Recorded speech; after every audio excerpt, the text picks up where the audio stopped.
जय जगन्नाथ दर्शक बंधु। प्रिय दर्शक बंधु, 25/12 अर्थात पूर्वभाद्र नक्षत्र ओ मीन राशि, ଏହି ରାଶିର ଅଧିପତି ଗ୍ରହ ହେଉଛନ୍ତି ଦେବଗୁରୁ ବୃହସ୍ପତି ଏବଂ ଏହି ନକ୍ଷତ୍ରର ଅଧିପତି ଗ୍ରହ ହେଉଛନ୍ତି ଦେବଗୁରୁ ବୃହସ୍ପତି। ଏଣୁ ଏହି ରାଶିର ବ୍ୟକ୍ତିମାନେ ଗୁରୁ ମହାଦଶାରେ ଜନ୍ମ ହୋଇଥାନ୍ତି ବା ଏମାନଙ୍କର ଜନ୍ମ ସମୟକୁ ଗୁରୁ ମହାଦଶା କିଛି ବାକି ରହିଥାଏ। ଏଣୁ ଗୁରୁଙ୍କର ପ୍ରଭାବ ସାରା ଜୀବନ ଏହି ରାଶି ଉପରେ ରହିଥାଏ।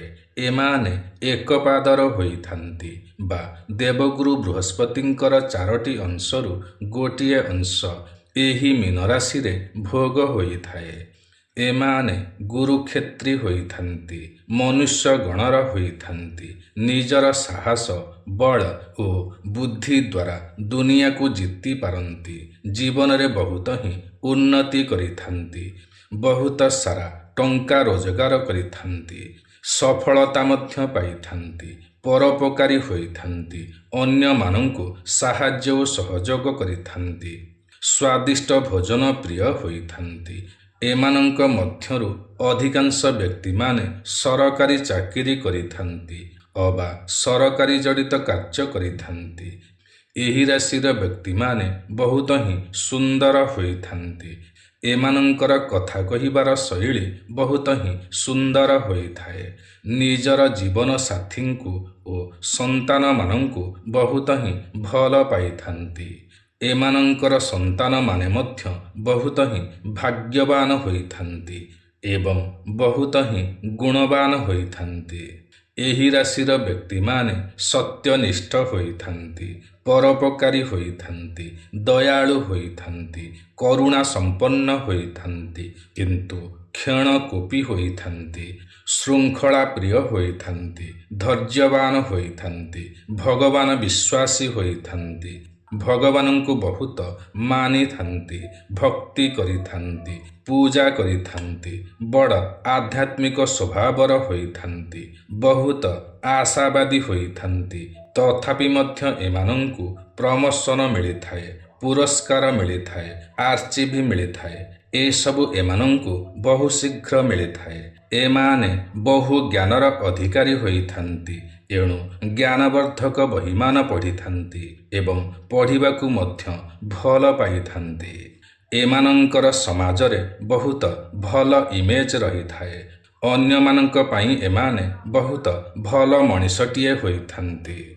ନିଜ ବିଷୟରେ ଜାଣିବା ପାଇଁ ଏମାନେ ବହୁ ଚେଷ୍ଟା କରିଥାନ୍ତି। ନିଜର ପୂର୍ବ ଜନ୍ମ, ଇହ ଜନ୍ମ ଓ ପରଜନ୍ମର କଥା ଜାଣିବାକୁ ବହୁତ ଇଚ୍ଛା କରିଥାନ୍ତି। ଶାରୀରିକ ଓ ମାନସିକ ରୂପରେ ଦୃଢ଼ ହୋଇଥାନ୍ତି। ଜ୍ୟୋତିଷ ଶାସ୍ତ୍ରରେ ଓ ବାସ୍ତୁଶାସ୍ତ୍ରରେ ଭଲ ନାମ ଅର୍ଜନ କରିପାରନ୍ତି। 24ରୁ 33 ବର୍ଷ ମଧ୍ୟରେ ଓ 40ରୁ 54 ବର୍ଷ ମଧ୍ୟରେ ଉନ୍ନତି କରିଥାନ୍ତି। ଏମାନଙ୍କୁ ନିଜ ଜୀବନସାଥୀଙ୍କର ପ୍ରେମ ଓ ସନ୍ତାନମାନଙ୍କର ଭଲ ପାଇବା ବହୁମାତ୍ରାରେ ମିଳିଥାଏ। ଏମାନଙ୍କର ବୈବାହିକ ସମ୍ପର୍କ ବହୁତ ଭଲ ହିଁ ହୋଇଥାଏ। ଏମାନେ ନିଜ ପରିବାରକୁ ବହୁତ ଭଲରେ ରଖିବାକୁ ଚେଷ୍ଟା କରିଥାନ୍ତି। ଏମାନଙ୍କର ମୁଖ ହସ ହସ ହୋଇଥାଏ ବା ଏମାନେ ହସମୁଖ ହୋଇଥାନ୍ତି। ଏମାନେ ବୁଦ୍ଧିମାନ ହୋଇଥାନ୍ତି। ବିଦ୍ୟାରେ ଏମାନଙ୍କର ଶ୍ରଦ୍ଧା ରହିଥାଏ।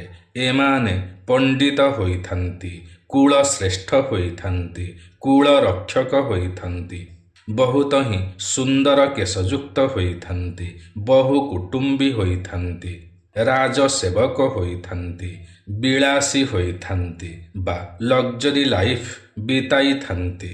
ଭଲ କୃଷକଟିଏ ମଧ୍ୟ ହୋଇପାରନ୍ତି। ମୈଥୁନ ପ୍ରିୟ ହୋଇଥାନ୍ତି, ଶୃଙ୍ଗାର ଭୋଗୀ ହୋଇଥାନ୍ତି ବା କାମୁକ ହୋଇଥାନ୍ତି, ବିଚାରବନ୍ତ ହୋଇଥାନ୍ତି, ଉଦାସୀନ ହୋଇଥାନ୍ତି, ଉଚ୍ଚ ମନା ହୋଇଥାନ୍ତି, ସକଳ କଥାରେ ଶ୍ରଦ୍ଧା ବା ସବୁ ପ୍ରକାରର ବିଷୟରେ ଜାଣିବାକୁ ଇଚ୍ଛା କରିଥାନ୍ତି। ଭଲ କବିଟିଏ ହୋଇପାରନ୍ତି, ସୁଲେଖକ ହୋଇପାରନ୍ତି। ନୃତ୍ୟ ଗୀତରେ ଏମାନଙ୍କର ଶ୍ରଦ୍ଧା ରହିଥାଏ।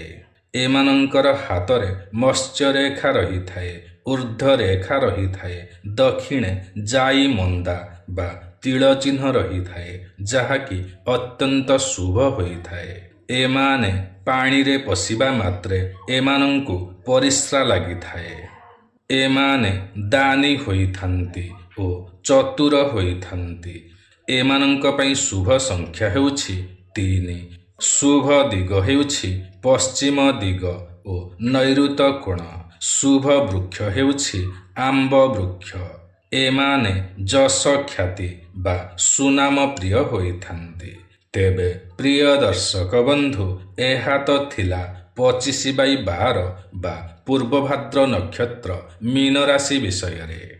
ଆଜିର ଏହି କାର୍ଯ୍ୟକ୍ରମଟି ଆପଣଙ୍କୁ କିପରି ଲାଗିଲା ନିଶ୍ଚୟ କମେଣ୍ଟ କରି ଜଣାଇବେ। ଯଦି ଆଜିର ଏହି କାର୍ଯ୍ୟକ୍ରମଟି ଆପଣଙ୍କୁ ପସନ୍ଦ ଆସିଥାଏ ତେବେ ଗୋଟିଏ ଲାଇକ୍ ନିଶ୍ଚୟ କରିବେ।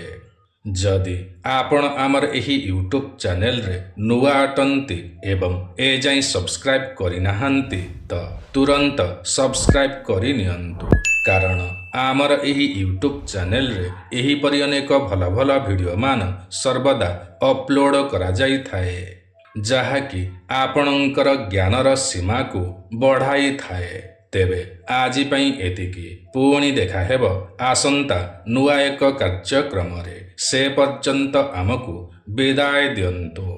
ଜୟ ଜଗନ୍ନାଥ ଦର୍ଶକ ବନ୍ଧୁ।